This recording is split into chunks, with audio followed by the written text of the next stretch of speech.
श्री गुरुदेव दत्त। नारायणं पद्मभवं वसिष्ठं शक्तिं च तत्पुत्रपराशरं च व्यासं शुकं गौडपदं महान्तं गोविन्दयोगीन्द्रमथास्य शिष्यं श्रीशङ्कराचार्यमथास्य पद्मपादं च हस्तामलकं च शिष्यं तन्तोटकं वार्तिकारमन्यान् अस्मद्गुरून् सन्ततमानतोऽस्मि।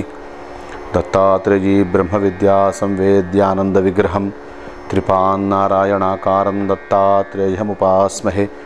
दत्तात्रेयसमारम्भां वासुदेवानन्दमध्यगाम् अस्मदाचार्यपर्यन्तां वन्दे गुरुपरम्परां। गुरुर्ब्रह्मा गुरुर्विष्णुर्गुरुर्देवो महेश्वरः गुरुः साक्षात् परब्रह्म तस्मै श्रीगुरवे नमः। गुरुदेव दत्त। आपण या ठिकाणी दत्त महाराजांच्या जन्मोत्सवाच्या अनुषंगानं बोलत आहोत। यामध्ये दत्तात्रेयांच्या 16 अवतारामधला 15वा अवतार आपण दिगंबर अवतार असं या ठिकाणी विवेचन करत असताना दत्तात्रेयांनी यदुराजांना आपले 24 गुरु सांगितले या मालिकेपाशी होतो। तर त्यामध्ये हरिण हा गुरु आपण ऐकला। त्यानंतर हरिण हा संगीताने लुब्ध होतो आणि त्याला पारधी पकडतो, म्हणून कोणत्याही कलेच्या लोभामध्ये मी सापडत नाही, ह्यासाठी मी हरिण हा गुरु केला आहे असं महाराज म्हणतात। पण आपण त्यातही ऐकलं की गुरुचरित्रात महाराजांनी शब्द दिला आहे की गायनी मज बहुप्रीती, गायन हे महाराजांना फार आवडतं असं म्हटलेलं आहे। म्हणून नृसिंहवाडीसारख्या क्षेत्रांमध्ये मंत्रांच्या उपचारांबरोबरच संगीत सेवेला सुद्धा तितकंच महत्त्व आहे, कारण महाराज हे गानप्रिय आहेत। तर यानंतर महाराजांनी मासा हा गुरु केलेला आहे। तर का तर मासा हा एखाद्या गळाला लावलेल्या कसल्या तरी खायच्या गोळाच्या आमिषानं, कोणत्या तरी आमिषाने ते खायला जातो, क्षणिक आमिषाला बळी पडतो आणि तो गळाला लागतो, त्याच्या घशात तो गळा घुसतो, तो मरण त्याच्यावरती मरण ओढवतं। थोडक्यात त्यांनी असं सांगितलं की एखादी अशी कुठली तरी आशा ती कसल्याही स्वरूपाची असेल तर तिचे त्यातलं क्षणिक सुख बघू नये, तर त्यामागं होणारी जी जीवघेणी हानी आहे त्यामागची ती पाहावी, अशासाठी म्हणले महाराज मी मासा हा गुरु केला आहे। त्यानंतर पिंगला नावाच्या वारांगणेला महाराजांनी गुरु केलेला आहे असं महाराजांनी सांगितलेलं आहे। कारण का तर ती कोणतरी येईल ह्या प्रतीक्षेमध्ये रात्रभर जागते आणि शेवटी कोण नाही आल्यावर निराश होऊन पश्चात्तापावून निद्राधीन होते। कुणीतरी येण्याच्या खोट्या आशेवरती असा आयुष्याचा नाश करू नये, म्हणून महाराज सांगतात की कोणता तरी आपल्याला लाभ होणार आहे, कोणत्या तरी हानिकारक आकर्षणाची माणसांना वाट पाहत आपलं आयुष्य व्यर्थ काढण्यात काही अर्थ नाही आहे। तर ते सत्कारणी लावण्यामध्येच माणसाचा खरा हितार्थ आहे असं धरून महाराजांनी पिंगलाविषयी महाराजांनी आपली गुरु समजलेली आहे। त्यानंतर टिटवी नावाच्या पक्षाचा एक दृष्टांत महाराज देतात आणि टिटवीला गुरु केलेला आहे। तर हे जे गुरु महाराजांचे आहेत हे आपल्याला पाहत असताना असं जाणवतं की निसर्गात फिरत असताना अशा काही गोष्टी माणसाच्या नजरेस पडतात, त्यातल्या काही गोष्टी आपल्याला जाणवतात की ज्या आपल्याला मार्गदर्शक आहेत, सकारात्मक मार्गदर्शक आहेत, की ह्या गोष्टी अशा स्वरूपाच्या चांगल्या असतात, तर काही गोष्टी अशा दिसतात की असं करू नये अन्यथा असं होतं। तर ह्या दोन्ही दृष्टीनं तर महाराजांनी हे जे गुरु केलेले आहेत हे असेच कुठेतरी पर्यटन करत असताना भ्रमण करत असताना दिसलेल्या गोष्टीच त्यांनी नमूद करून त्या आपल्या आयुष्यात त्यांचे गुण उतरवलेले आहेत असं एकूण दिसतं।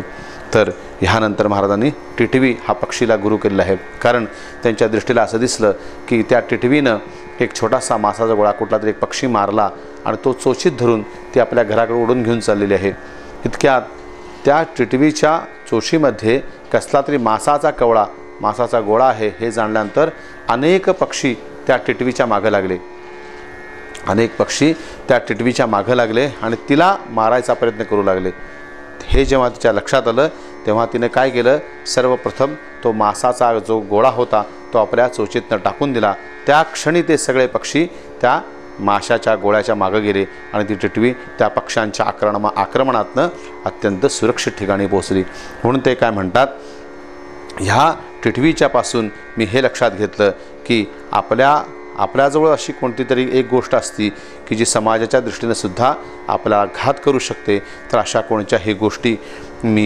गोष्टींचा मी त्याग करतो, कारण त्यागे नैके अमृतत्व मानशुहू असं शास्त्र सांगतं की त्यागानेच अमृतत्व माणसाला प्राप्त होतं. हे त्यागाचं महात्म्य आहे. हे मी टिटवीपासून शिकलो म्हणतात महाराज. त्यानंतर पुढचा गुरु जो महाराजांचा आहे हा लहान मुलगा.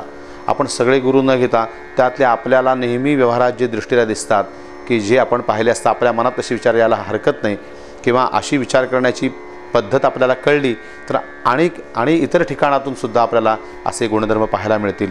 आपल्याला 24 ने 48 गुरु दिसतील की प्रत्येक गोष्टीत काहीतरी मार्गदर्शक एक तत्व असतं हे आपल्याला जाणवेल. ह्यासाठी आपण हे थोडे त्यातले की महत्त्वाचे मुद्दे घेत आहोत.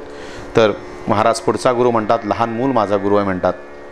लहान गुरु बालादपी सुभाषितं ग्राह्यम असं आपलं शास्त्र आहेच की लहान मुलाकडनं सुद्धा चांगली गोष्ट ऐकावी आणि ती आचरणात आणावी. तर त्यानुसार ते म्हणतात की लहान मूल भूक लागली की रडतं, आई त्याला काय असेल ते पाजवते, खायला घालते. त्यानंतर आईने त्याला कुठेतरी दुपट्यावरती वगैरे झोपवलं की ते स्वतःतच खेळतं, स्वतःशी बोलतं आणि स्वतःमध्ये रमलं असतं. त्याप्रमाणे महाराज म्हणतात की आपण आपली गरज भागली की आत्मानंदामध्ये ते जसं स्वतःमध्ये तृप्त असतं, स्वतःमध्ये आनंदी असतं, तसं आपण आपल्या आत्मानंदामध्ये नेहमी आनंदी असावं असं महाराज म्हणतात. ही गोष्ट त्या तान्ह्या बाळाकडनं घेतली. हा विचार अतिशय सुंदर आणि उदात्त आहे. ह्याबरोबर महाराज आणि एका ठिकाणी गेल्यावर त्यांना असं दिसून आलं की एका ब्राह्मणाच्या घरात गेले असताना त्या ठिकाणी ती मुलगी कांडण करते आहे. पूर्वी गिरण्या वगैरे नसल्यामुळं ते धान्य आधी घरात मुसळात घेऊन कांडायचं, त्यानंतर जात्यात दळायचं आणि मग त्याचं अन्न तयार होत असे, भाकरी पोळी काय असेल ती.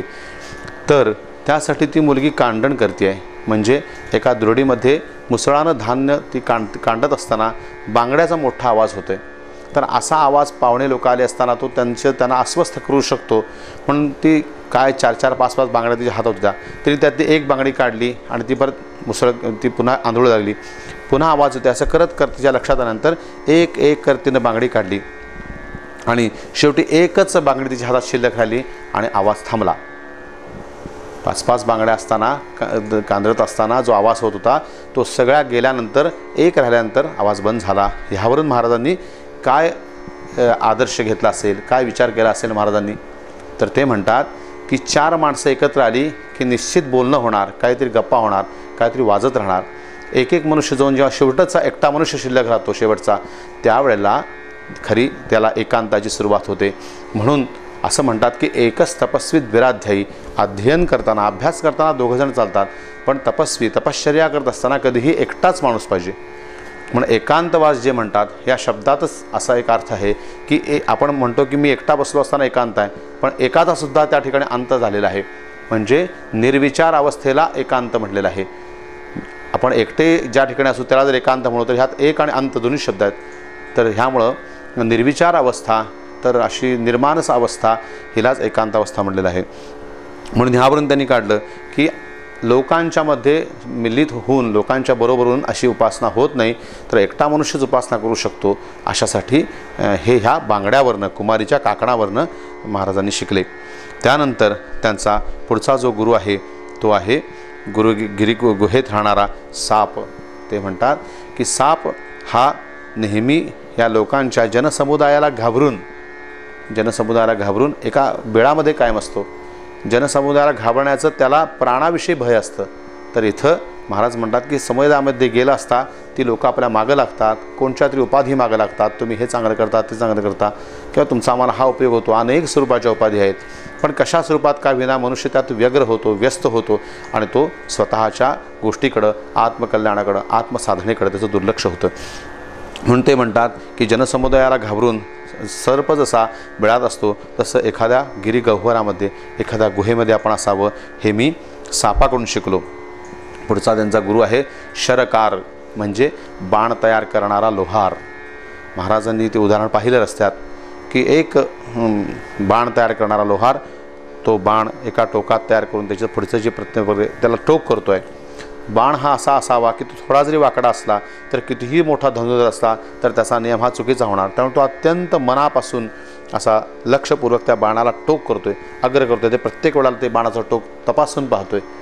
आपण सुतारकाम करताना पाहतो की ते प्रत्येक वेळा ते वळंब्यात आहे की नाही उभारून जे बघतात त्यांची बघण्याची जी एक पद्धत असते त्या पद्धतीने तो शरकार बाण तयार करणारा पाहतोय. आणि इतक्यात असं म्हणतात की त्याच्याजवळनं राजाची मोठी स्वारी, राजाची वरात गेली. लवाजमा सगळा बरोबर न गेला, त्याला काही ठाऊक नाही आहे, सगळे वाजत गाजत गेले. आज असं आहे की एवढं मोठं वाद्य वाजतायत म्हटल्यावर काय आहे, म्हणून घरातली माणसं पळत बाहेर येतात. किंवा राजासारखा मनुष्य आला तर त्याला भेटायला, त्याची ओळख करायला, ओळख असेल तर वाढवून घ्यायसाठी अशी माणसं राजकीय लोकांच्या पुढं असतात आपण पाहतो. असा राजा तिथनं जातो आहे, त्याचा लवाजमा जातो आहे, असं असतानासुद्धा ह्याचं लक्ष फक्त त्या बाणावरती आहे, तो तेच कार्य करतो आहे. तर महाराजांना ही गोष्ट अतिशय आवडली आणि त्यांनी त्यापासून असं लक्षात घेतलं की कोणत्याही स्वरूपाची त्या वाद्यासारखी का आपल्या मनामध्ये मनोहारक गोष्टी असतील किंवा राजासारख्या आपल्या प्रतिष्ठा वाढवणाऱ्या गोष्टी असतील तर ह्या सर्वांकडं ह्या शरकारासारखं दुर्लक्ष करून केवळ त्यांना जसं बाणावर लक्ष दिलं तसं आपण फक्त तपश्चर्येवरती साधनेवरती लक्ष ठेवलं पाहिजे. हे त्यांनी त्या शरकाराकडनं महाराजांनी गुण घेतला आणि त्याला आपला गुरु केला. महाराजांनी पशु पक्षी प्राणी कुठल्याही स्वरूपाचे व्यावसायिक लोक असतील, कुठल्याही जातीचे असतील तर सर्वांना आपलं गुरुपद दिलेलं आहे, सर्वांना आपला गुरु केलेला आहे. हा असा महाराजांचा विचार आहे आणि असं मन आहे त्यांचं.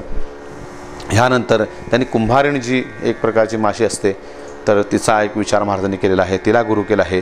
कारण त्यांनी असं म्हटलं आहे की कुंभारिण ही आपल्या घरामध्ये एक आळी पकडून आणते आणि तिला ती दंश करते ठराविक वेळेला. ती इतका तो ठराविक वेळेला दंश करते, असं सातत्य त्यात होतं की त्या आळीला शेवटी वाटत लागतं की आता ती येणार आणि आपल्याला चावणार, आता येणार चावणार, असा तिचा जो ध्यास असतो तो ते वाढत जातो. ती जी असते तिच्याकडं एक ताणता ती इतकी वाढते की त्या आळीचं शेवटी त्या माशीमध्ये कुंभारिण माशीमध्ये रूपांतर होतं. असा एक दृष्टांत आहे. तर ते म्हणतात तसंच बरोबर हिनं जसा त्या आळीनं जसा त्या कुंभारिणी माशीचा ध्यास घेतला आहे तसा आपण जर आपल्या गुरुत्वाचा आपल्यासारख्या लोकांनी दत्त महाराजांचा असा जर ध्यास घेतला तर आपण त्या पदाला निश्चित जाऊ. ह्यासाठी महाराजांनी ह्या कुंभारिणी माशीला गुरु केलेला आहे की त्याचा ध्यास केला असता तशी गोष्ट तद्रूपता येते असं म्हणलेलं आहे. हे ह्या कुंभारिणीवरनं मी गुण घेतला. किंवा शेवटचा महाराजांचा एक असा उत्तम विषय म्हणजे कोळी जो जाळं विणतो.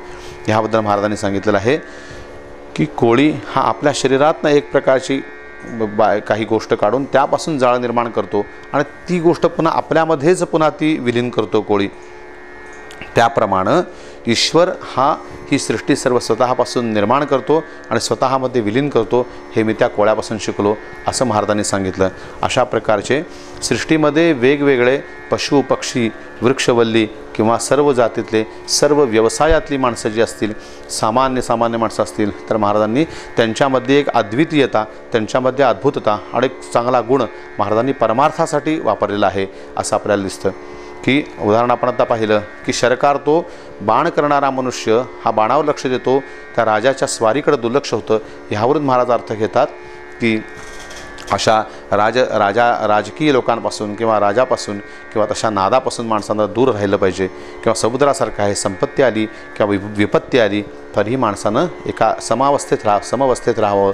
किंवा कुमारीच्या काकणापासून महाराजांनी सांगितलं की एक माणसानं तपश्चर्या केली पाहिजे, एक माणसानं अभ्यास केला पाहिजे, दोन माणसं आली की गप्पा सुरू होतात.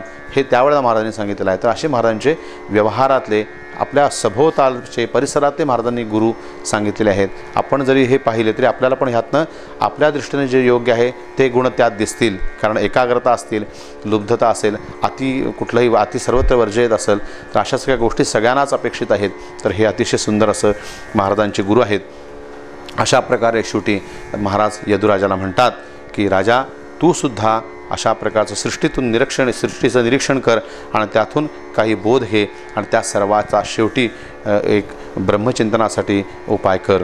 असं म्हणलं जातं एक गोष्ट की एक गुरु आपल्या गुरुकडे एक शिष्य येतो आणि म्हणतो की देवा माझं मन एकाग्र होत नाही, सर्वांचं मन अस्थिर असेल तर त्यांच्यापेक्षा 100 पट माझं मन अस्थिर आहे, मी काय करू. त्यावेळेला गुरु त्याला हाताशी धरून त्या खेडेगावामध्ये आपल्या गावामध्ये बाहेर येतात आणि गावामध्ये एक पाणवठा असतो प्रत्येक ठिकाणी. त्या पाणवठ्यात विहीर आहे आणि त्या विहिरीत त्या गावच्या बाया ज्या स्त्रिया आहेत त्या कळशीला दोर लावून पाणी काढतायत असं चित्र दिसलं. त्या ठिकाणी त्या गुरूंनी शिष्याला आणलं आणि त्या दगडाकडे बोट करून गुरूंनी दाखवलं की त्या स्त्रिया जिथून पाणी काढतात तो दोर त्या दगडाला घासून त्या ठिकाणी एक त्या दोरीच्या मापाचा मार्ग तयार झालेला आहे. त्या दगडाला एक वळ पडला आहे. गुरु म्हणतात की कधी दोरीनं दगडाला वळ पडलेलं तू ऐकलेस का.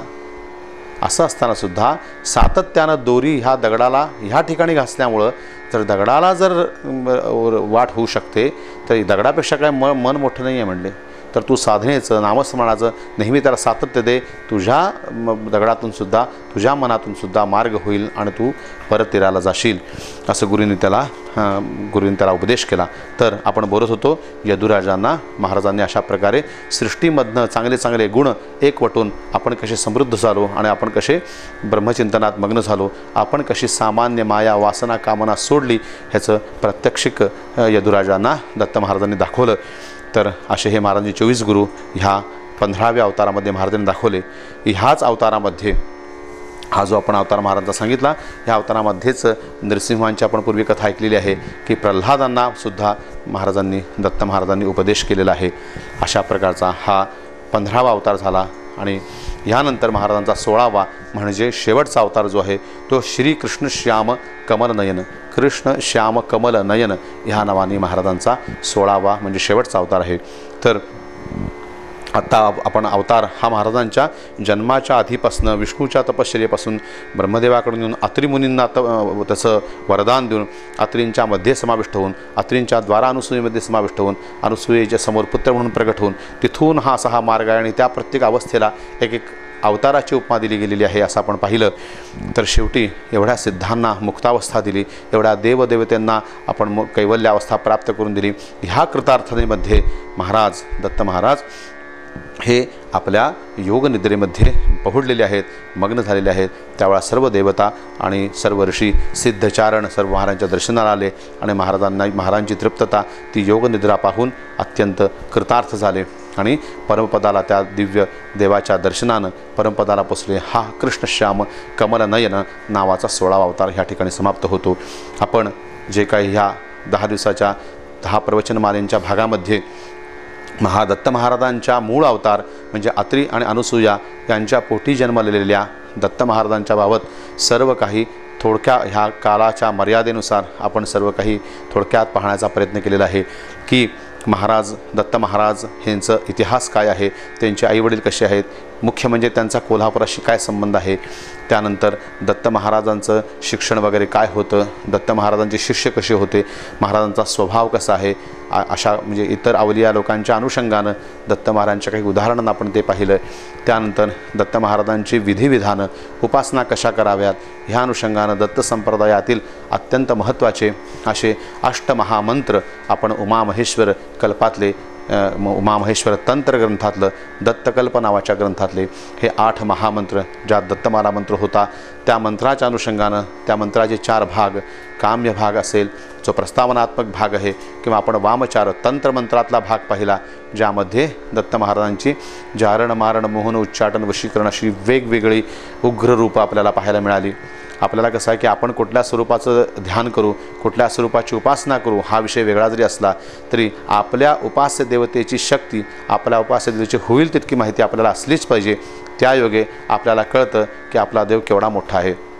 ह्यासाठी आपण दत्तमाला मंत्राच्या अनुषंगानं दत्तमालांची ही सगळी तांत्रिक रूपं ही पाहिली. त्यानंतर महत्त्वाचे म्हणजे दत्त संप्रदायामध्ये फार पूर्वीपासून संत दासोपंतांनी प्रत्यक्ष दत्त महाराजांच्या तोंडून माहुर क्षेत्रामध्ये सिद्धागम ह्या ग्रंथामध्ये सिद्धराजा आगम ह्या ग्रंथामध्ये प्रत्यक्ष दत्त महाराजांनी सांगितलेले जे काही दत्ताविधानं आहेत, दत्त संप्रदायाची उपासना आहेत, त्यामध्ये जे दत्तात्रेयांचे 16 अवतार आहेत ते अवतार आपण क्रमशः संक्षेपानं पाहिले.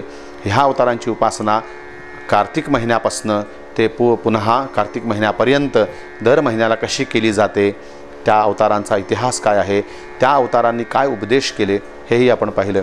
त्यानंतर सामान्यतः ह्या अवतारांची त्या एखाद्या अवताराची पूजेची वेळ, प्रगट काळ, जन्मकाळ हा सकाळचा असतो, काहींचा दुपारी आहे, काहींचा संध्याकाळी असेल. तर त्यावेळेला आपल्या घरात ज्या काही दत्त पादुका असतील, दत्तमूर्ती असेल, दत्त महाराजांचा फोटो असेल त्याच्यासमोर मनोभावे त्या अवताराचं नाव घेऊन आपण पूजा करावी. ह्या अवतारामध्ये त्या देवाला जे प्रिय आहे आपण वाचलं, काही ठिकाणी खडीसाखर आहे, काही ठिकाणी गूळ आहे, काही ठिकाणी ऊस आहेत, अत्यंत सामान्य दही भात आहे. तर आपल्याला मिळणाऱ्या अशा या गोष्टी आहेत. तर ह्या गोष्टी महाराजांना आवडतात त्यावेळेला द्याव्यात. त्याचबरोबर आपण मासाधिपती हे दत्त संप्रदायाचं एक वेगळेपण पाहिलं की प्रत्येक महिन्याचे चैत्रापासून फाल्गुनापर्यंत प्रत्येक 12 महिन्यांचे 12 दत्त हे महिन्यांचे स्वामी ज्याला मास अधिपती म्हणतात तसे आहेत. तर त्यांचं नाव घेतात की त्या महिन्याचा जो दत्त असेल त्याचं भोजनापूर्वी नाव घेऊन त्याला नैवेद्य दाखवून त्याच्या स्मरणामध्ये ते अन्नभक्षण केलं जातं दोन्ही वेळचं. असं 1 महिना झाल्यानंतर दुसऱ्या महिन्यात दुसरा दत्त घेतात. असे 12 महिने झाल्यानंतर पुढच्या वेळेला दत्तात्रेयांचं नाव घेऊन पुढं कायम करतात. तर अशा स्वरूपाचा सुद्धा हा विधी आपण पाहिला. दत्तात्रेयांचे इतर अवतारही आहेत जे आपल्याला परिचित आहेत, ज्यामध्ये श्रीपाद वल्लभ आहेत, नृसिंहवाडीचे गाणगापूरचे नृसिंह सरस्वती आहेत, हुमणाबादचे माणिक प्रभू आहेत, माणगावचे टेंबेस्वामी वासुदेवानंद टेंबेस्वामी आहेत, नरेश्वरचे रंगावधूत महाराज आहेत, मराठवाड्यात गुंजचे योगानंद स्वामी आहेत, शिर्डीचे साईबाबा आहेत, शेगावचे गजानन महाराज आहेत. दत्त महाराजांची अनेक अवलिया कर्ममार्गी वेदमार्गी अवलिया असलेले असे अनेक सत्पुरुष दत्त संप्रदायामध्ये आहेत जे आपल्याला पूर्णपणे ठाऊक आहेत. हे महाराजांचे अंशावतार पुढे झालेले आहेत. परंतु मूळ दत्त संप्रदायाचे जे मुख्य 16 अवतारांच्या उपासना आणि दत्त महाराजांचे मूळ मंत्र ह्याचा मूळ गोष्टीचा आपल्याला थोडी माहिती असावी, थोडं ज्ञान असावं. ह्या दृष्टीनं आपण ह्या दत्त जन्माच्या उत्सवामध्ये सप्ताहामध्ये आपल्या सर्वांना दत्तात्रेयांचं ज्ञान यथाशक्ती मिळवून देण्याच्या दृष्टीनं हा प्रयत्न केलेला होता. तर ह्या सर्व अनुषंगानं आपण आपापल्या कुवतीनुसार आपल्याला जे मिळालेलं आहे त्यानुसार दत्त महाराजांची उपासना उत्तम प्रकारे करून दत्त महाराजांचा जो काही आता एक असा आहे की अवक्षरम हनायुष्यम विस्वर व्याधीपीडितम. तर जमत नसताना संस्कृतचा मुद्दामून अट्टहासानं संस्कृत श्लोक म्हणणे वगैरे अशा गोष्टी केल्या असतात, त्यातून प्रमाद घडतो. एक गोष्ट अशी आहे की मोबाईलचा एक नंबर आपल्याला जर सांगितला तर त्यातला एक अंक जर चुकला तर मोबाईल लागतो का? त्या पद्धतीनं त्या अक्षरामधलं जर एक अक्षर गेलं त्याला अवक्षर म्हणतात, तर तो मंत्र योग्य होत नाही, त्याचे आपल्याला तोटे होऊ शकतात. म्हणून जे आपल्याला साध्य आहे, जे आपल्याला मिळालेलं आहे त्यानं देव भेटतो. त्याबद्दल कोणी काही शंका ठेवायचं कारण नाही. त्यामुळे अमुक एक मोठी गोष्ट केल्यानंतरच आपल्याला काही होणार आहे असं काही समजायचं कारण नाही आहे. त्यामुळं आपल्याला जे मिळालेलं आहे, भले आपण सप्तश्री गुरुचित्र वाचू, दत्त नामस्मरण करू, जे काही आपल्याला दत्त महात्म्य आहे, नवनाथ महात्म्य आहे, जे आपल्यापर्यंत पोचलं असेल त्याद्वारा दत्त महाराजांना आपण नेहमी शरण जात राहू. करवीरामध्ये दत्त महाराजांची करवीर हे दत्त महाराजांचं भिक्षास्थान आहे. ह्या गावातून महाराजांना अन्न मिळतं, इतकं मोठं हे स्थान आहे. तर आपण ह्या स्थानी राहणारे लोक सर्व अत्यंत भाग्यवान दत्तभक्त आहोत. फक्त महाराज ज्या ठिकाणी येऊन खातात त्या भूमीचा आपण मान राखून त्या महाराजांना आपण सर्वजण शरण जाऊ आणि अशा प्रकारे हे दत्त महाराजांची उपासना करून दत्त महाराजांची कृपा संपादन करून आपण आपलं सर्वजणांनी कल्याण साधून करू अशी आपल्या सर्वांच्या वतीनं मी दत्त महाराजांच्या चरणी प्रार्थना करतो. या 10 दिवसामध्ये या ठिकाणी जे काही प्रवचन करायला मिळालं याबद्दल आपले महेंद्र इनामदार जी आणि आपल्या बी चॅनलचे जे काही पदाधिकारी आहेत, जे सर्व कुशल तंत्रज्ञ आहेत, त्या सर्वांनी उत्तम प्रकारे सहकार्य करून हे सर्व दत्त महाराजांची उपासना दत्त महाराजांचं चरित्र आपल्यापर्यंत सांगण्यासाठी मला पूर्ण आधार दिला आणि सहकार्य केलं. त्याबद्दल त्या सर्वांचे मी आभार मानतो. दत्त महाराजांनी त्या सर्वांना आपली कृपा द्यावी, उदंड आयुष्य द्यावं आणि त्यांच्या सर्व इच्छा पूर्ण कराव्यात अशी मी त्यांच्या चरणी प्रार्थना करतो.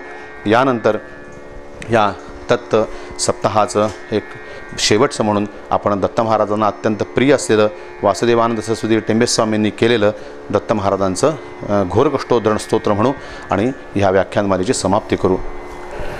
अवधूत चिंतन श्री गुरुदेव दत्त श्रीपाद श्री वल्लभत्वं सदैव श्री दत्तास्मान् पाहि देवाधिदेव भावग्राह्य क्लेशहारिन् सुकीर्ते घोरात् कष्टादुद्धरास्मान् नमस्ते. त्वन्नो माता त्वं पिताप्तोऽधिपस्त्वं त्राता योगक्षेमकृत्सद्गुरुस्त्वं त्वं सर्वस्वन्नो प्रभो विश्वमूर्ते घोरात् कष्टादुद्धरास्मान् नमस्ते.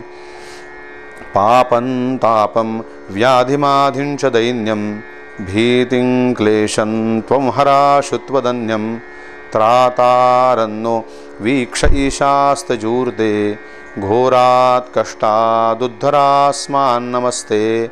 नान्यस्त्राता नापि दाता न भर्ता त्वत्तो देवत्वं शरण्योकहर्ता कुर्वात्रेयानुग्रहं पूर्णराते घोरात् कष्टादुद्धरास्मान् नमस्ते.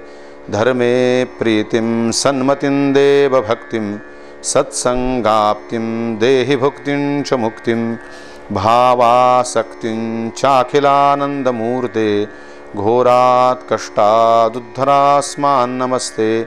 श्लोकपञ्चकमे तद्यो लोकमङ्गलवर्धनम् परपठेन्यतो भक्त्या स श्रीदत्तप्रियो भवेत्। श्रीगुरुदेव दत्त ज्या ज्या स्थळी हे मन जाय माझे, त्या त्या स्थळी हे निजरूप तुझे। मीठे वितो मस्तक ज्या ठिकाणी, तेथे तुझे सद्गुरु पाय दोनी।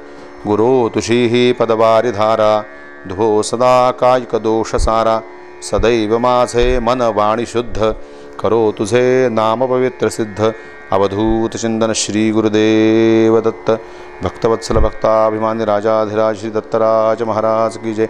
श्रीपाद वल्लभ स्वामी महाराज की जय। नरसिंह सरस्वती स्वामी महाराज की जय। नारायण स्वामी महाराज की जय। मौनी स्वामी महाराज की जय। गोविंद स्वामी महाराज की जय। वासुदेवानंद सरस्वती टेम्बे स्वामी महाराज की जय। योगीराज महाराज की जय। अवधूत चिंतन श्री गुरुदेव दत्त स्वामी महाराज।